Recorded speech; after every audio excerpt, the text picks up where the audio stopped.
تو فلم کی شروعات میں ہم لیریسا اور اس کے ہسبینڈ کو دیکھتے ہیں۔ یہ دونوں ایک دوسرے سے بہت زیادہ محبت کرتے ہیں۔ شادی کے کئی سالوں بعد ان دونوں نے اپنی اینیورسری پلان کی تھی۔ لیریسا بہت زیادہ ایکسائٹیڈ تھی اور اس کو اپنے ہسبینڈ کی کمپنی بہت پسند تھی۔ لیریسا کا ہسبینڈ بھی اس سے بہت زیادہ پیار کرتا تھا۔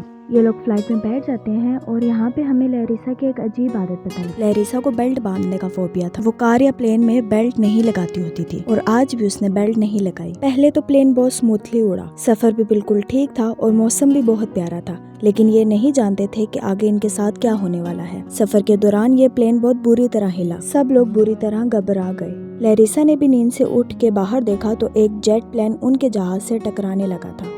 اس سے پہلے کہ لیریسا کچھ سوچ پاتی، وہ جیٹ پلین ان کے جہاز سے ٹکرا گیا اور جہاز 2 ٹکڑوں میں ڈیوائیڈ ہو گیا۔ جہاز کا 2 ٹکڑوں میں ڈیوائیڈ ہونے کی وجہ سے پلین کا انجن بھی تباہ ہو گیا۔ پلین میں آگ لگ گئی اور پلین بری طرح ڈیمیج ہونے لگا اور پلین کا پریشر بھی خراب ہو چکا، جس کی وجہ سے پلین میں موجود ایئر ہوسٹس بھی اڑنے لگی۔ لیریسا نے بھی بیلٹ نہیں باندھی ہوئی تھی، جس کی وجہ سے وہ بھی ہوا کے پریشر کے دور جا گری۔ حالانکہ اس نے اپنے آپ کو اسٹیبل کرنے کی کوشش کی، لیکن سب ناکام ہوا۔ اس نے بہت مشکل سے اس ٹوٹتے پلین کی ایک سیٹ کو مضبوطی سے پکڑ لی۔ اس ٹائم لیریسا بہت بری طرح گھبرائی ہوئی تھی۔ لیریسا کا ہسبینڈ پلین کی پچھلی سائیڈ میں تھا۔ وہ اپنے ہسبینڈ کے پاس جانا چاہتی تھی، لیکن اچانک پلین کے بیک سائیڈ پہ ایک زوردار دھماکہ ہوا۔ اس دھماکے کی وجہ سے پلین کا پچھلا حصہ کریش ہو کر زمین میں گر گیا۔ پلین کا پچھلا حصہ کریش ہونے کے باوجود بھی وہ اگلا حصہ تیزی سے اڑا تھا، جس میں لیریسا تھی۔ اس حصے میں موجود سبھی لوگ یہ محسوس کر رہے تھے کہ اب وہ زندہ نہیں بچیں گے، کہ تبھی ہوا کا الٹا دباؤ آیا اور لیریسا آگے کی طرف اڑنے لگی۔ یہاں ہمیں دکھایا گیا کہ لیریسا کا ہسبینڈ ابھی زندہ ہے۔ اس نے لیریسا کا ہاتھ پکڑا، لیکن تھوڑی دیر بعد اس کا ہاتھ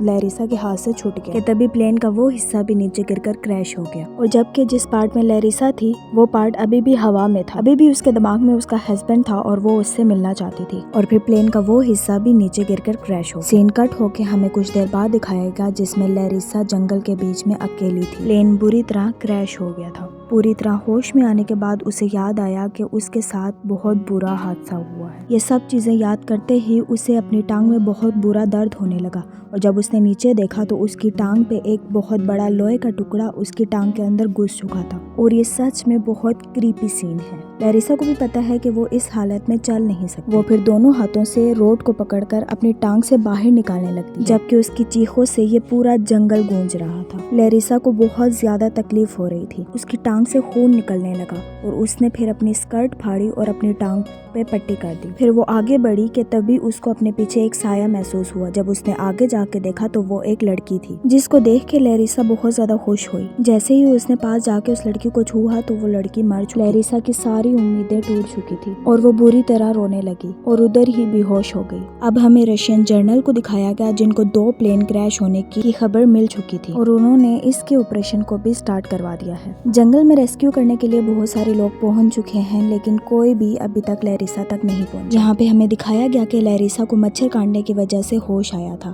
اور ہوش آتے ہی اسے ہیلی کاپٹر کی آواز آئی۔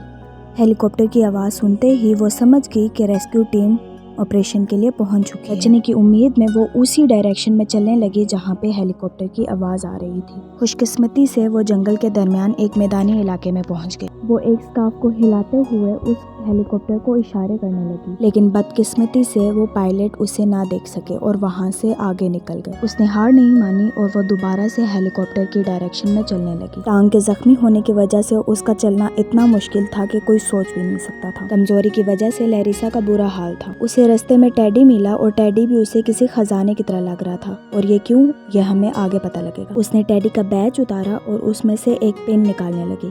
پن کو بالکل اسٹریٹ کیا اور اس کو ایک پتے کے اوپر رکھ دیا اور پتے کو پانی میں چھوڑ دیا، جس کی وجہ سے وہ بالکل ایک کمپس کا کام کر رہا تھا، اور یہ ٹرک اس کو اس کے ہسبینڈ نے سکھائی تھی تب جب وہ کیمپنگ کرنے گئے تھے، اور آج یہی ٹرک اس کی جان بچا رہی تھی۔ اس کمپس کے ڈائریکشن کے ذریعے وہ ایک صاف پانی کی ندی تک پہنچی، جس سے اس نے پانی پیا۔ سروائیول کے لیے پانی بہت زیادہ ضروری تھا۔ اس نے جی بھر کر پانی پیا، اپنے آپ کو صاف کیا اور پاس پڑے ایک پولیتھین میں وہ پانی بھر لیا۔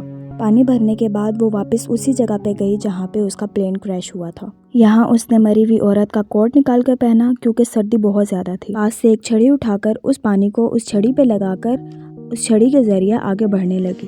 بہت ہی احتیاط سے خطروں کا سامنا کرتے ہوئے وہ آگے بڑھ رہی تھی۔ راستے میں بہت زیادہ خطرے آ رہے تھے جس کی وجہ سے اسے زیادہ احتیاط کرنی پڑ رہی تھی۔ آخرکار وہ خطروں کا سامنا کرتے تھکتے تھکاتے جنگل سے باہر ایک کھلے میدان میں آ گئی، لیکن وہ نہیں جانتی تھی کہ یہ جنگل سے بھی زیادہ خطرناک ہے، کیونکہ یہ جگہ تھی ایک دلدل جس میں لیریسا آہستہ آہستہ دستی جا رہی تھی۔ لیریسا تڑپنے لگی۔ باہر نکلنے کے لیے اس نے زمین کا سہارا لیا، لیکن زمین بھی کچی تھی۔ اس سے پہلے کہ دلدل اسے اپنے اندر کھینچ لیتی، لیریسا اپنی پوری جان لگا کر اس دلدل سے آخرکار باہر نکل ہی آئی۔ وہ ایک ڈالی کو پکڑ لیتی ہے جو آخرکار اتنی مضبوط تو ہوتی ہے کہ وہ اس کا وزن سہ لیتی ہے، اور وہ اس کے سہارے اس دلدل سے باہر نکل آتی ہے، اور وہ باہر نکلتے ہی سو گئی۔ گھنٹوں بعد جب وہ جاگی تو اسے یہ محسوس ہوا کہ یہ جگہ بہت زیادہ خطرناک ہے۔ وہ فوراً یہاں سے اٹھی اور جان بچانے کے لیے وہ آگے بڑھنے لگی۔ اس نے پہاڑی والا راستہ چنا۔ اپنے ٹانگ کے زخم کی پرواہ نہ کرتے ہوئے وہ بار بار اس پہاڑی پہ چڑھ رہی تھی، کیونکہ اسے امید تھی کہ اوپر کوئی نہ کوئی اسے بچا لے گا، لیکن اس کی بدقسمتی کہ وہ چوٹی پر پہنچتے ہی دوبارہ نیچے گر گئی۔ اس کی ساری امیدیں ٹوٹ گئی اور وہ پھوٹ پھوٹ کر رونے لگ گئی۔ وہ چاہتی تو یہاں سے اٹھتی بھی نہ، لیکن اس کو اس کے دماغ میں وہ وقت یاد آنے لگا جب اس نے اپنے ہسبینڈ کے ساتھ بہت خوبصورت پل گزارے تھے۔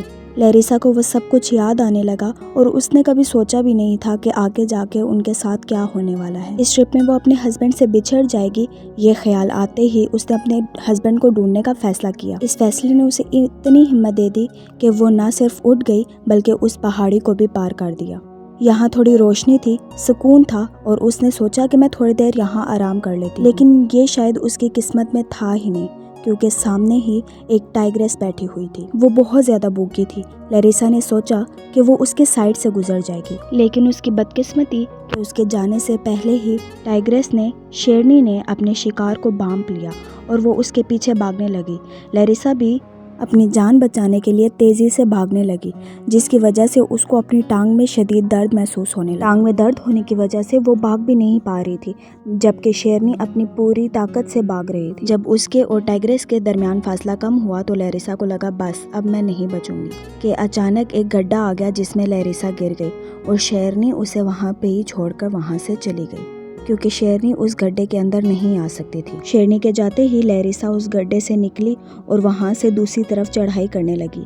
یہ ایک بہت بڑا پہاڑ تھا۔ جب وہ اس پہاڑ کے کنارے پر پہنچی تو اس کی خوشی کی انتہا نہیں رہی، کیونکہ سامنے وہی جہاز کا ٹکڑا تھا جس میں اس کے ہسبینڈ تھے۔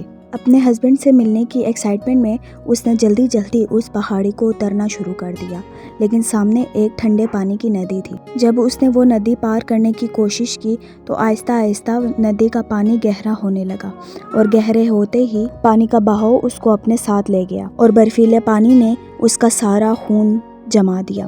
لیکن جیسے تیسے پتھروں کو پکڑ کر وہ اس ندی سے تو باہر آ گئی، لیکن اب اس کی ہمت آگے بڑھنے کی نہیں ہو رہی تھی۔ آگے بڑھنا اس کے لیے بہت زیادہ مشکل تھا، اور سامنے ہی اسی پلین کا ملبہ تھا جس میں اس کے ہسبینڈ تھے۔ لیریسا تو اس آس میں تھی کہ آگے اس کے ہسبینڈ ہوں گے، لیکن آگے ایک خطرناک منظر تھا۔ اسے دکھی ایک لاش جو تقریباً سڑ چکی تھی، کیونکہ آج اس حادثے کو گزرے 3 دن ہو چکے تھے۔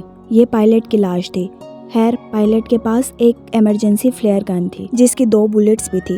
آخرکار اس نے ہمت جٹا کے اس فلیئر گن کو چلا دیا، لیکن بدقسمتی سے یہاں دیکھنے والا کوئی نہیں تھا۔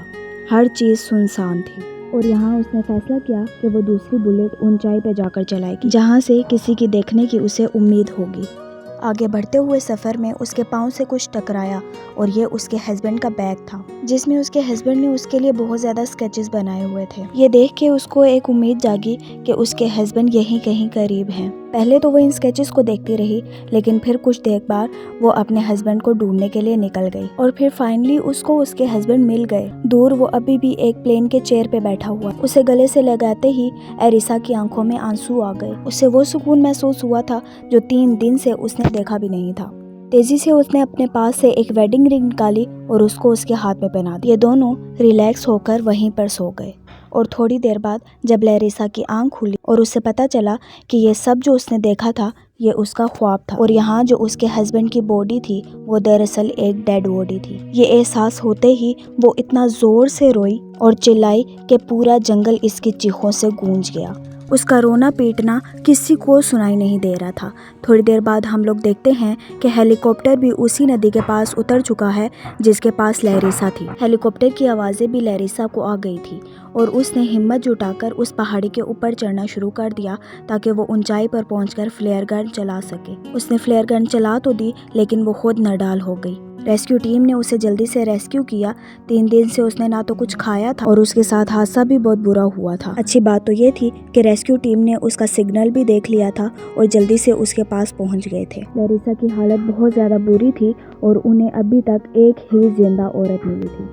ریسکیو آفیسر نے جلدی سے اپنا کوٹ اتار کر لیریسا کو پہنایا اور اسے ریسکیو کر لیا اور لیریسا کی جان بچ جاتی ہے۔ کہانی کے آخر میں ہمیں یہ معلوم ہوتا ہے کہ یہ کہانی بالکل سچی تھی۔ 1981 میں 2 پلین کریش کے حادثے میں صرف ایک ہی عورت بچی تھی، لیریسا، جس کی ہم یہ کہانی دیکھ چکے ہیں۔